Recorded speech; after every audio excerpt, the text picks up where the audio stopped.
거룩함과 자기 혐오는 어디서 갈라질까요? 고통스러운 열심에 대해서 오늘 한번 달아보려고 합니다. 열심히 믿을수록 행복해지기는커녕 나 자신이 점점 더 싫어지는 기분을 느껴본 적이 있으실까요? 기도를 더 많이 할수록 마음은 더 날카로워지고 거룩해지려고 애쓸수록 내 안의 수치심과 자기 혐오는 독보섯처럼 자라납니다. 우리는 사막 교부들의 영성을 흉내내며 이를 경건한 근심 혹은 성령의 책망이라고 미화하곤 합니다. 하지만 우리는 정직하게 물어야 합니다. 여러분을 밤잠 설치게 하는 그 가혹한 음성이 정말 성령님의 세미한 목소리일까요? 아니면 성경 구절이라는 거룩한 옷을 빌려 입고 당신의 영혼을 채찍질하는 잔인한 초자아의 공격일까요? 우리가 오늘 함께 살펴볼 프로이트는 날카롭게 지적합니다. 종교적 양심이라는 이름 뒤에 숨은 신경증적 죄책감이 어떻게 인간의 자아를 파괴하는지를요. 또한 폴 틸리히는 우리에게 경고합니다. 우리가 하나님이라고 믿고 따랐던 그 이미지가 실상은 우리의 유한한 열심이 만들어낸 악마적 우상이 될 수 있다는 사실을 말이죠. 오늘날 많은 그리스도인이 이미지로서 자아를 유지하기 위해 자신의 정체성을 도살하고 있습니다. 잠언의 지혜가 말하는 평강의 길 대신 스스로를 정죄하는 율법의 감옥을 선택하고 있죠. 질서와 도덕이라는 이름으로 위장된 이 영적 학대는 신앙의 성숙이 아니라 어쩌면 신앙의 병리일지 모릅니다. 거룩함과 자기 혐오, 그 한 끗 차이는 어디서 갈라지는 것일까요? 지금 이 순간에도 더 열심히 하지 못해 미안하다며 자책하는 당신에게, 그리고 확신이라는 이름으로 타인과 자신을 정죄하고 있는 우리 모두에게 오늘 이 영상이 가짜 거룩의 가면을 벗기고 진정한 존재의 근거를 만드는 해방의 시작이 되길 바랍니다. 철학과 심리학 그리고 깊은 신학적 성찰을 통해 우리가 믿음이라는 이름으로 저질러온 자기 학대의 실체를 지금부터 파헤쳐 보겠습니다. 먼저 프로이트가 본 기독교의 병리인데요. 내가 느끼는 죄책감은 깊은 영성의 산물인가 아니면 치료받아야 할 신경증의 산물일까요? 우리는 흔히 죄책감을 많이 느낄수록 양심이 살아있다거나 영적으로 민감하다고 자부하곤 합니다. 하지만 프로이트의 비판은 우리의 이런 확신을 뿌리째 흔들어 놓습니다. 프로이트는 종교적 도덕성이 때로 인간을 자유롭게 하기보다 신경증적인 초자 슈퍼이고의 지배 아래 가두는 도구가 될 수 있다고 경고했기 때문입니다. 초자아란 무엇일까요? 그것은 어린 시절 우리에게 금지와 명령을 내렸던 엄격한 부모의 목소리와 사회적 압박이 우리 내면에 화석처럼 굳어진 것입니다. 사회적 압박이 우리 내면에 화석처럼 굳어진 거예요. 프로이트의 관점에서 보자면 우리가 성령의 음성이라고 굳게 믿었던 그 내면의 떨림 중 상당수는 사실은 내면화된 부모의 질책이나 사회적 기준이 만들어낸 환청일 수 있습니다. 저는 지적합니다.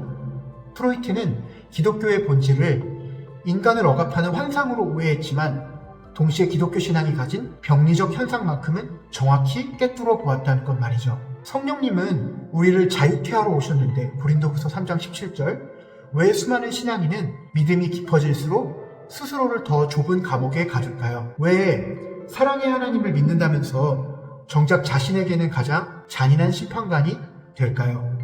그것은 우리가 복음이 주는 진정한 회개와 초자아가 주는 과학적 가책을 구분하지 못하기 때문입니다.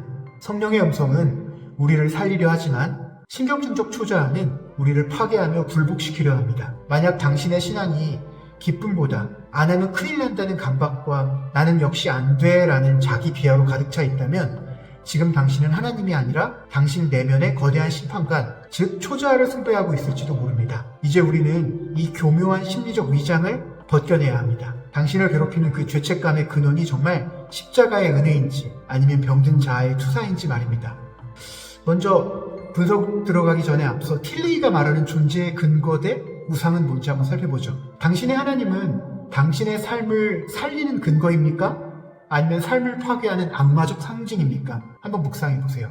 현대신학의 거장 폴 틸리히는 우리 신앙의 가장 깊은 곳을 찌르는 질문을 던집니다.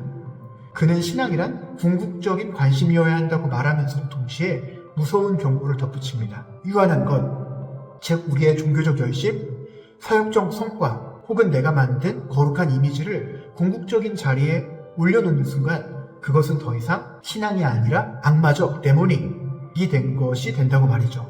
여기서 악마적이란 말은 단순히 도덕적인 악을 뜻하지 않습니다.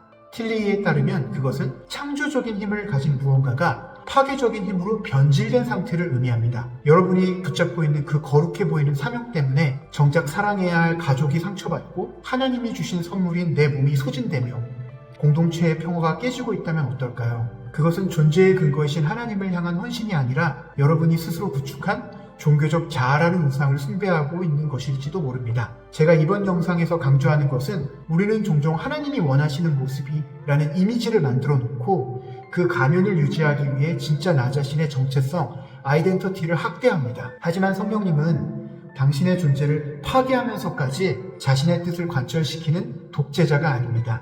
틸리가 말하는 하나님은 우리의 존재가 흔들릴 때 밑바닥에서 우리를 지탱해 주시는 존재의 근거, ground of being이 임시입니다. 그분은 우리가 무언가 대단한 일을 성취해서 우리를 긍정하시는 것이 아니라 우리가 존재한다는 그 사실 자체, being itself를 긍정하고 살려내시는 분입니다. 만약 당신의 신앙이 당신의 존재를 끊임없이 부정하고 파괴하고 있다면 당신은 지금 존재의 근거 위에 서 있는 것이 아니라 당신이 만든 종교적 환상이라는 우상 위에 서 있는 것입니다. 진정한 성령의 음성은 우리를 소멸시키지 않습니다. 오히려 우리 안에 감춰진 가장 고유한 생명력을 다시 꽃피우게 합니다. 두 번째 분석인데요.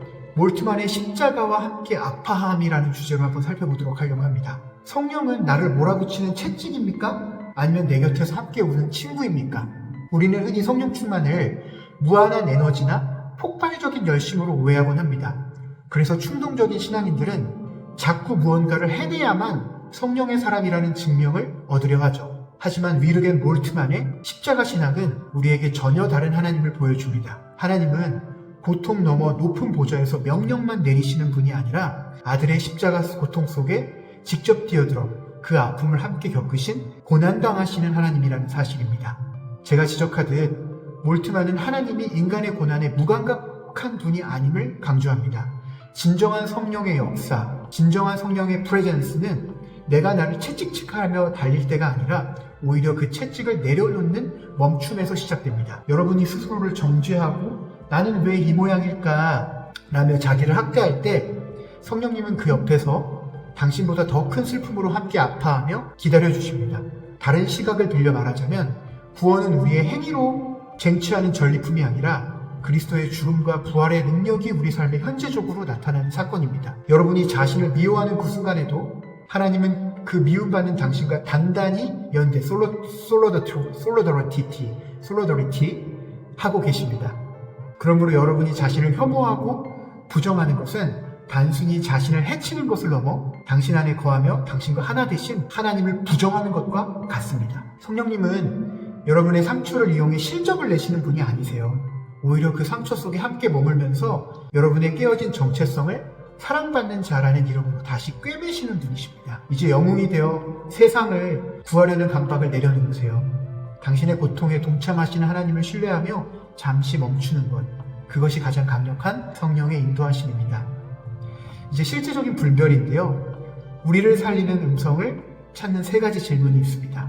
이제 우리가 배운 통찰들을 우리 삶에 직접 적용해 볼 시간입니다. 말씀과 상황을 토대로요. 지금 내 안에 들려오는 목소리가 성령의 것인지 아니면 내 결핍이 만들어낸 환청인지 분별할 수 있는 세 가지 본질적인 질문을 던져보겠습니다.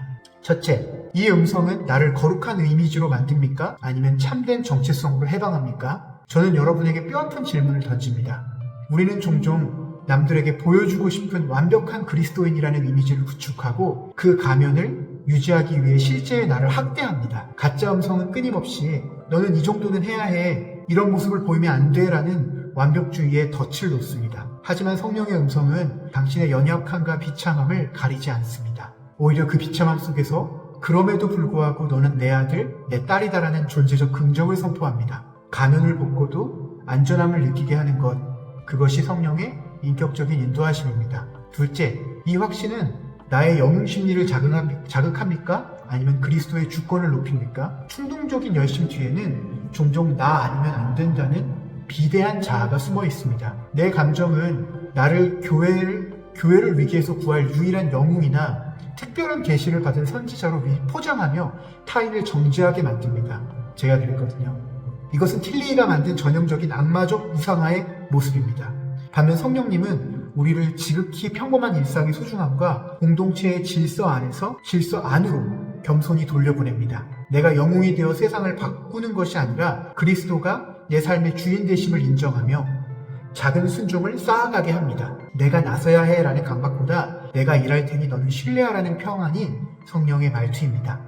셋째, 이 마음의 결론은 생명의 평안입니까? 아니면 영혼의 소진, 번아웃입니까? 지난 영상처럼 참된 지혜의 길은 그 길이 즐겁고 그 첩경이 평강입니다. 잠언 3장 17절 말씀이죠. 만약 당신의 신앙적 결단이 당신의 영혼을 메마르게 하고 주변 사람들과의 관계를 파괴하며 끝없는 피로감과 정죄감만 남기고 있다면 그것은 성령의 열매가 아닙니다. 초자아의 채찍질은 당신을 소진시켜 결국 무너뜨리지만 성령의 인도는 웨슬레나 칼벤이 말하듯 지금 여기서 누리는 현재적인 생명입니다. 바울과 예수님도 말씀하셨죠. 성령님은 당신을 도구로 써서 버리시는 분이 아니라 사방으로 우겨쌈을 당해도 쌓이지 않는 하늘의 평안을 공급하시는 분입니다. 여러분의 마음 끝을 살펴보세요. 그곳에 고요한 평안과 생명의 활력이 있습니까? 아니면 쫓기는 듯한 불안과 자기 혐오가 있습니까? 성령의 열매는 언제나 생명 그 자체입니다. 이제 가장 성령 충만한 순간을 이제 끝으로 한번 마무리 지어 보려고 하는데요. 여러분 이제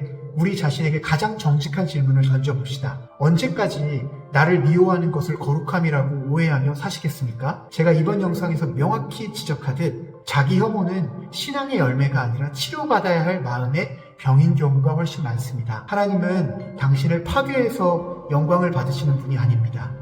진정으로 성령의 음성을 듣는 사람은 무서운 심판의 목소리가 아니라 나를 향한 하나님의 근원적인 긍정을 먼저 듣는 사람입니다. 바울이 강조하는 것처럼 구원은 우리가 무언가를 증명해내서 얻는 것이 아닙니다. 하나님은 당신이 대단한 사역을 해내기 전에도 아니 심지어 당신이 죄 가운데 허덕일 때도 이미 당신이라는 존재 자체로 인해 기뻐하셨습니다. 이제 그만 타인의 시선과 종교적 완벽주의가 만들어낸 그 무거운 가짜 가면을 벗어버리세요. 우리는 이미지로 구원받는 것이 아니라 있는 그대로의 정체성으로 사랑받습니다.